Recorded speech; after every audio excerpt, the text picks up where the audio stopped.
నమస్తే. ఈరోజు మనం ఇండియన్ పాలిటీలో భాగంగా అతి ముఖ్యమైనటువంటి టాపిక్ ప్రాథమిక హక్కులు, ఫండమెంటల్ రైట్స్ గురించి చెప్పుకుందాం.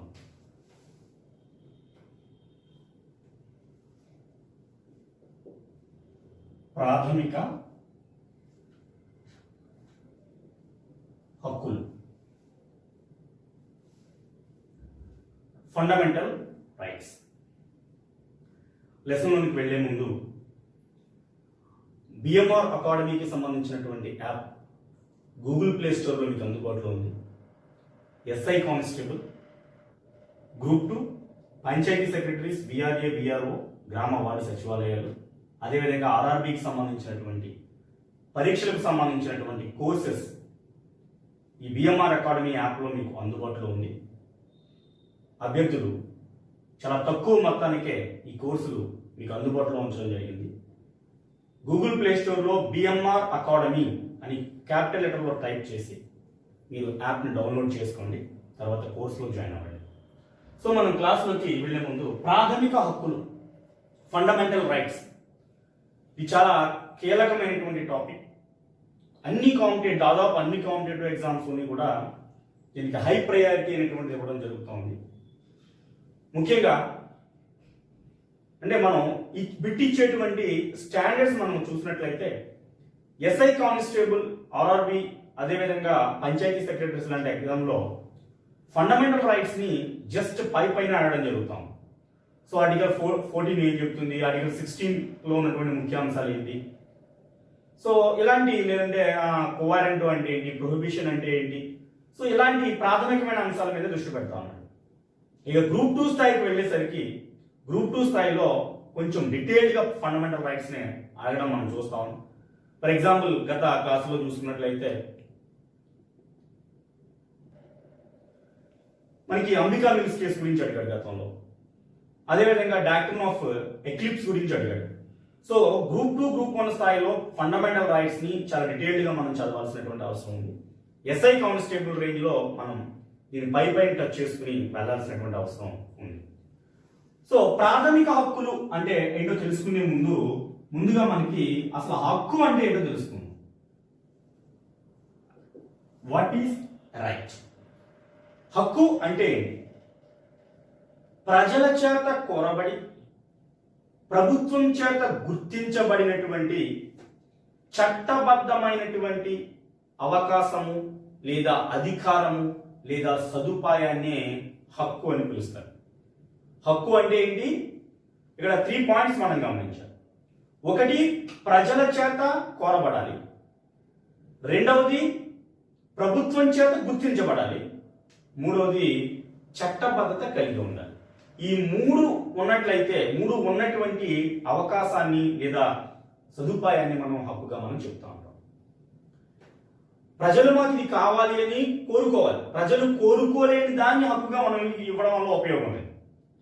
రెండవది, ఆ హక్కు ప్రభుత్వం చేత గుర్తించబడాలి. అంటే శాసనబద్ధం అవ్వాలి, చట్టబద్ధం అవ్వాలి, శాసనాల ద్వారా దానికి ఒక రక్షణ ఉండాలి. మూడవది, దానికి ఒక చట్టబద్ధత కలిగి ఉండాలి. సో ప్రజల చేత కోరబడి ప్రభుత్వం చేత గుర్తించబడి చట్టబద్ధత కలిగినటువంటి అధికారాన్ని, చట్టబద్ధత కలిగినటువంటి అవకాశాన్ని లేదా సదుపాయాన్ని హక్కుగా మనం పిలవచ్చు. మనకి ప్రభుత్వం యొక్క గొప్పతనం ఆ ప్రభుత్వం ప్రజలకు కల్పించేటువంటి హక్కుల మీద ఆధారపడి ఉంటుంది అంటాడు హెచ్జే లాస్కీ. హెచ్జే లాస్కీ యొక్క నిర్వచనం, హెచ్జే లాస్కీ అనే రాజనీతిజ్ఞుడు ఏమంటాడంటే, ప్రభుత్వం యొక్క గొప్పతనం దేని మీద ఆధారపడి ఉంటుందంట? ఆ ప్రభుత్వం ప్రజలకు కల్పించేటువంటి హక్కుల మీద ఆధారపడి ఉంటుందంట. అంటే ఒక ప్రభుత్వం ప్రజలకు అపారమైనటువంటి ముఖ్యమైనటువంటి హక్కులను కల్పిస్తే అది గొప్ప ప్రభుత్వం. ఒక ప్రభుత్వం ప్రజలకు ఎటువంటి హక్కులు కల్పించకుండా అన్ని హక్కులను ప్రభుత్వమే అనుభవిస్తూ ఉంటే అది సరైన ప్రభుత్వం కాదు అని లాస్కీ యొక్క అభిప్రాయం. సో ఏ ప్రభుత్వం గొప్పది, ఏ ప్రభుత్వం గొప్పది కాదు అని మనం నిర్ణయించడానికి ఆ ప్రభుత్వం తన ప్రజలకు కల్పించేటువంటి హక్కుల మీద ఆధారపడి ఉంది అని చెప్పేసి హెచ్జే లాస్కీ పేర్కోవడం జరిగింది.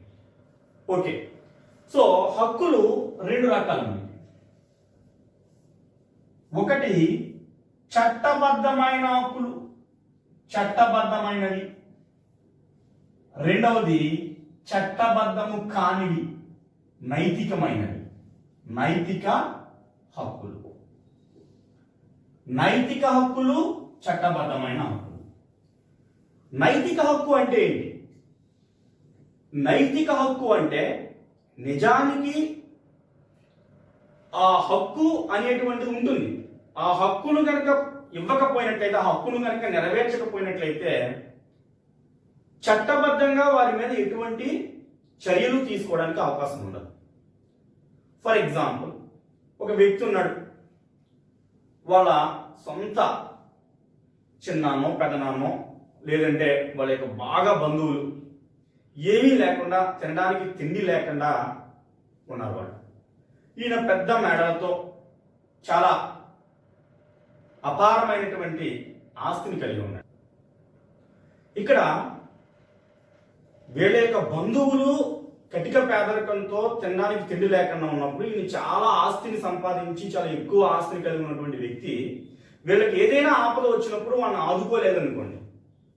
సో యాక్చువల్గా వాళ్ళు బాగా దగ్గర బంధువు, ఓకేనా, వారి దగ్గర నుంచి సహాయాన్ని పొందే హక్కు వీళ్ళు కలిగి ఉన్నారు. న్యాచురల్గా చెప్పాలి అంటే సొంత బంధువు కాబట్టి సహాయాన్ని పొందే హక్కును కలిగి ఉన్నారు. కానీ ఆ హక్కు చట్టబద్ధమైనది కాదు, నైతికమైనది. సో ఇక్కడ కనుక ఈ హక్కు అంటే ఇతను వీళ్ళకి సహాయం చేయడం లేదు. సహాయం చేయమన్నప్పుడు, చేయలేనప్పుడు ప్రజలందరూ కూడా ఇది తప్పు అని గ్రహిస్తారు, ఇది తప్పు అని చెప్తారు. కానీ ఎవరు ఏమి ఇటువంటి చర్యలు తీసుకోరు. కారణం ఏంటి అంటే అక్కడ ఆ హక్కు చట్టబద్ధమైనది కాదు, నైతికమైనది. ఒక బంధువుకు సహాయం చేయడం అనేటువంటిది నైతిక పరమైనటువంటి అంశం, చట్టబద్ధ పరమైనటువంటి అంశం కాదు. ఓకే, సో నైతిక హక్కులకు చట్టబద్ధత ఉండదు, నైతిక హక్కులకు ఎటువంటి రక్షణ ఉండదు. ఒకవేళ ఇవి అమలవ్వకపోయినట్లయితే సమాజం గర్హిస్తుంది, సమాజం తప్పుపడుతుంది, కానీ ఎటువంటి చర్యలు ఉండవు. అవి నైతిక హక్కులు. ఓకే, ఇక రెండవది చట్టబద్ధమైన హక్కులు. చట్టబద్ధమైన హక్కులు అంటే ఖచ్చితంగా శాసనం చేత గుర్తించబడతాయి, శాసనం ద్వారా ఏర్పడతాయి, వీటికి రక్షణ ఉంటుంది. ఈ హక్కులు కనుక ఎవరైనా కనుక అతిక్రమించినట్లయితే, ఈ హక్కుల యొక్క ఉల్లంఘన జరిగినట్లయితే చట్టబద్ధంగా చర్యలు తీసుకునేటువంటి అధికారం ప్రభుత్వానికి ఉంటుంది. ఫర్ ఎగ్జాంపుల్, ఒక తండ్రి ఉన్నాడు, ఒక కొడుకు ఉన్నాడు. తండ్రి యొక్క వారసత్వ ఆస్తి కొడుకుకు వస్తుంది. ఓకే, సో ఇక్కడ ఎవరో వాళ్ళ చిన్నాన్న, వాళ్ళ పెదనాన్న, వాళ్ళ ఎవరో బంధువులు తండ్రి చనిపోయిన తర్వాత తన ఆస్తిని వాళ్ళ అబ్బాయికి రాకుండా వాళ్ళు లాక్కుందామని చూస్తున్నారు. ఇక్కడ చట్టబద్ధంగా తండ్రి యొక్క ఆస్తి కొడుకుకు రావడం అనేటువంటిది చట్టబద్ధమైన హక్కు. కాబట్టి వేరొకరు వచ్చి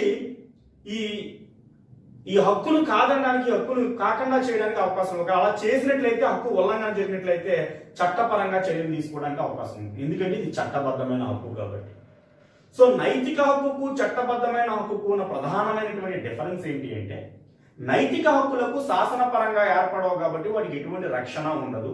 చట్టబద్ధమైన హక్కులు శాసనాల ద్వారా ఏర్పడతాయి కాబట్టి వాటికి ఈ హక్కుల ఉల్లంఘన జరిగినప్పుడు ఖచ్చితంగా రక్షణ అనేటువంటిది ఉంటుంది. ఓకే, ఈ రెండు చాలా ఇంపార్టెంట్ పాయింట్స్. సో చట్టబద్ధమైన హక్కులు అంటే ఏంటో మీకు అర్థమయ్యే, నైతిక హక్కులు అంటే ఏంటి అర్థం. మన అసలు టాపిక్ అసలు ప్రాథమిక హక్కులు అంటే ఏంటి. సో ప్రాథమిక హక్కులు అంటే ప్రాథమికమైన పేరులోనే ఉంది, ప్రాథమికమైన హక్కులు అంటే ఒక వ్యక్తి ప్రాథమిక అవసరాలు తీరడానికి ఏవైతే హక్కులు అవసరమవుతాయో అలాంటి హక్కులను ప్రాథమిక హక్కులు అంటారు. అంటే ఒక వ్యక్తి తనకున్నటువంటి తెలివితేటలను, తనకున్నటువంటి జ్ఞానాన్ని ఉపయోగించుకుని ఎదగడానికి, పరిపూర్ణంగా ఎదగడానికి అవసరమైనటువంటి అవకాశాలు లేదా సదుపాయాలని మనం ప్రాథమిక హక్కులుగా మనం చెప్పుకోవచ్చు. అంటే ఫర్ ఎగ్జాంపుల్, ఒక వ్యక్తికి మంచి తెలివితేటలు ఉన్నాయి, జ్ఞానం ఉన్నది. సో ఈ తెలివితేటలు, జ్ఞానాన్ని ఉపయోగించుకుని అతను ఎదగాలనుకుంటున్నాడు, సంపూర్ణమైన వికాసాన్ని పొందాలనుకుంటున్నాడు, తన ఔన్నత్యాన్ని సాధించాలనుకుంటున్నాడు.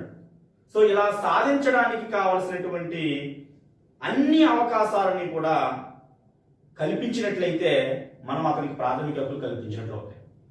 ఫర్ ఎగ్జాంపుల్, ఈ భారతదేశంలో ఉన్నటువంటి ఆర్టికల్ 15, ఆర్టికల్ 16, ఆర్టికల్ 14 లేకపోతే ఎన్ని తెలివితేటలు ఉన్నా కానీ ఇంకా వెనకబడే ఉండదు చాలా మంది. ఈ భారత రాజ్యాంగం కల్పించినటువంటి సమానత్వ హక్కులు కానీ, లేదంటే ప్రభుత్వ ఉద్యోగాల్లో ఉండేటువంటి హక్కు, ప్రభుత్వ ఉద్యోగాలను పొందేటువంటి హక్కులు కానీ, సామాజిక సమానత్వాన్ని పొందేటువంటి హక్కులు కానీ, జీవించే హక్కు కానీ, ఇవన్నీ ఈ రోజు రాజ్యాంగం కల్పించింది కాబట్టే ఎక్కడో చిట్ట చివరిని మూలన ఉన్నటువంటి ఒక సాధారణమైన వ్యక్తి కూడా తన తెలివితేటలు ఉపయోగించుకుని సంపూర్ణమైన వికాసాన్ని పొందడానికి అవకాశం భారత రాజ్యాంగం కల్పించింది. ఒకవేళ అవి లేనట్లయితే ఎన్ని తెలివితేటలు ఉన్నప్పటికీ కూడా ప్రతిబంధకాలు ఏర్పడి వాళ్ళు పూర్తిగా తమకు ఉన్నటువంటి శక్తి సామర్థ్యాన్ని వినియోగించుకునేటువంటి అవకాశం ఉండకపోయేది. సో ప్రాథమిక హక్కులు అనేటువంటివి ప్రాథమికమైనవి, ఇవి ఒక మనిషి కనీస అవసరాలను తీర్చడానికి ఉపయోగపడేవి. అతి ముఖ్యంగా ఈ హక్కులు ఉపయోగించుకోవడం ద్వారా సంపూర్ణమైన వికాసాన్ని, ఔన్నత్యాన్ని పొందడానికి, తన తెలివితేటలు జ్ఞానాన్ని ఉపయోగించి పొందడానికి అత్యవసరమైనటువంటి హక్కుల్ని మనం ప్రాథమిక హక్కులుగా మనం చెప్తాం. ఓకే, మరి ప్రాథమిక హక్కులకు చట్టబద్ధమైన హక్కులకు ఉన్నటువంటి డిఫరెన్స్ ఏంటి? మేజర్ డిఫరెన్స్ ఒకటే. ఫండమెంటల్ రైట్స్ అనేటువంటివి కాన్స్టిట్యూషన్ లో పొందుపరచబడి ఉంటాయి. ఫస్ట్ థింగ్, ప్రాథమిక హక్కులన్నీ కూడా రాజ్యాంగబద్ధమవుతాయి, రాజ్యాంగంలో పొందుపరచబడతాయి. ఏదైతే మనకి మౌలిక రాజ్యాంగం ఉంటుందో ఆ మౌలిక రాజ్యాంగంలో ఎటువంటి హక్కులకు స్థానం కల్పించబడిందో, ఎటువంటి చట్టబద్ధమైన హక్కులకు స్థానం కల్పించబడిందో అవి ప్రాథమిక హక్కులు. ఓకే, మౌలిక రాజ్యాంగంలో స్థానం సంపాదించుకున్న చట్టబద్ధమైన హక్కులన్నీ ప్రాథమిక హక్కులే. అంటే ప్రాథమిక హక్కులన్నీ చట్టబద్ధమైనవే. ఏ విధంగా చట్టబద్ధమైనవి? రాజ్యాంగంలో మనం వాటిని రాసుకున్నాం, రాజ్యాంగంలో వాటిని ఒక ప్రత్యేకమైన స్థానం కల్పించుకున్నాం కాబట్టి, రాజ్యాంగం కూడా మౌలిక శాసనమే కాబట్టి, రాజ్యాంగం కూడా ఒక చట్టమే కాబట్టి ప్రాథమిక హక్కులన్నీ చట్టబద్ధమైనవి. ఓకే, రాజ్యాంగం రచించుకున్న తర్వాత అనేకమైనటువంటి హక్కులను ప్రభుత్వం ప్రజలకు కల్పిస్తుంది. ఫర్ ఎగ్జాంపుల్, ఈ రోజు భారతదేశంలో ఆస్తి హక్కును తీసుకోండి. ఆస్తి హక్కు అనేటువంటిది ఒక ప్రాథమిక హక్కు కాదు, ప్రాథమిక హక్కుల జాబితా నుంచి తొలగించారు. అది ఒక చట్టబద్ధమైన హక్కుగా దాన్ని పెట్టడం జరిగింది. సో ఇలా అనేకమైన హక్కులు ప్రభుత్వాలు ప్రజలకు కల్పిస్తాయి. ఏ విధంగా కల్పిస్తాయి? చట్టాల ద్వారా, శాసనాల ద్వారా కల్పిస్తాయి. అంటే ప్రభుత్వం ప్రజలకు కల్పించేటువంటి శాసనాల ద్వారా కల్పించేటువంటి ప్రతి హక్కు కూడా చట్టబద్ధమైనదే. అంటే చట్టబద్ధమైన హక్కులన్నీ ప్రాథమిక హక్కులు కాదు, కానీ ప్రాథమిక హక్కులన్నీ చట్టబద్ధమైనవే. ప్రాథమిక హక్కులు ఎందుకు చట్టబద్ధమైనవని చెప్తున్నా నేను? ప్రాథమిక హక్కులకు రాజ్యాంగంలో చోటు కల్పించబడింది. రాజ్యాంగం ఒక మౌలిక శాసనం, ఒక పెద్ద చట్టం కాబట్టి ప్రాథమిక హక్కులన్నీ చట్టబద్ధమైనవే. కానీ రాజ్యాంగం రచించుకున్న తర్వాత పరిపాలన జరుగుతున్నప్పుడు ప్రభుత్వం ప్రజలకు కల్పిస్తున్నటువంటి అనేకమైనటువంటి హక్కులు, శాసనాల ద్వారా కల్పించిన హక్కులు, అవన్నీ చట్టబద్ధమైన హక్కులు, ప్రాథమిక హక్కులు కాదు. అవి ప్రాథమిక హక్కులు అనేవి రాజ్యాంగంలో మనకు పొందుపరచబడి ఉంటాయి. అది మేజర్ డిఫరెన్స్. ఓకే, ఇంకా చట్టబద్ధమైన హక్కులకు ప్రాథమిక హక్కులకు ఉన్నటువంటి కొన్ని తేడాలు మనం చూసినట్లయితే, మనం ఇప్పుడే చెప్పుకున్నట్టు రాజ్యాంగ ప్రతిపత్తి ఉంటుంది వీటికి రాజ్యాంగ ప్రతిపత్తి ఉండదు. ప్రాథమిక హక్కులకు భంగం వాటిల్లినట్లయితే వెంటనే కోర్టులు ఏం చేస్తాయంటే ప్రభుత్వాలకు రిట్లు జారీ చేస్తాయి, ఆదేశాలు జారీ చేస్తాయి. ఎక్కడైతే ఫండమెంటల్ రైట్స్ వైలేట్ చేయబడతాయో అక్కడ గవర్నమెంట్ కి వ్యతిరేకంగా న్యాయస్థానాలు, either సుప్రీంకోర్టు ఆర్ హైకోర్టు, అత్యున్నతమైన న్యాయస్థానాలు ఏవైతే ఉన్నాయో అవి రిట్లు జారీ చేసే అధికారం కలిగి ఉంటాయి. ఓకే, సో రిట్లు జారీ చేసే అధికారము ప్రాథమిక హక్కులకు మాత్రమే ఉంది. చట్టబద్ధమైన హక్కులు ఉల్లంఘన జరిగినప్పుడు రిట్లు జారీ చేయబడదు. చట్టబద్ధమైన హక్కులు ఉల్లంఘన జరిగినప్పుడు కేవలం చట్టపరంగా ఎలాంటి రక్షణ కల్పించబడుతుందో హక్కుల ఉల్లంఘన జరిగినప్పుడు అటువంటి వాటికే అటువంటి రక్షణ ఉంటుంది. అంతేగాని రిట్ జారీ చేసేంత అవకాశం మనకి చట్టబద్ధమైన హక్కుల్లో ఉండదు. కేవలం ఫండమెంటల్ రైట్స్ వైలేషన్ జరిగినప్పుడు మాత్రమే రిట్స్ అనేటువంటివి జారీ చేయడం అనేటువంటిది ఉంటుంది. Okay, main thing. రెండవది, ఫండమెంటల్ రైట్స్ ఒకవేళ అమెండ్మెంట్ చేయాలి అంటే, సవరించాలి అంటే ఖచ్చితంగా 2/3 మెజారిటీ ఉండాలి. 2/3 మెజారిటీతో మాత్రమే ఫండమెంటల్ రైట్స్ ని మనం అమెండ్మెంట్ చేయగలము. అంటే స్పెషల్ మెజారిటీతో మాత్రమే ఫండమెంటల్ రైట్స్ ని మనం అమెండ్మెంట్ చేయగలము, రాజ్యాంగ ప్రాథమిక హక్కులు సవరించుకోవాలంటే.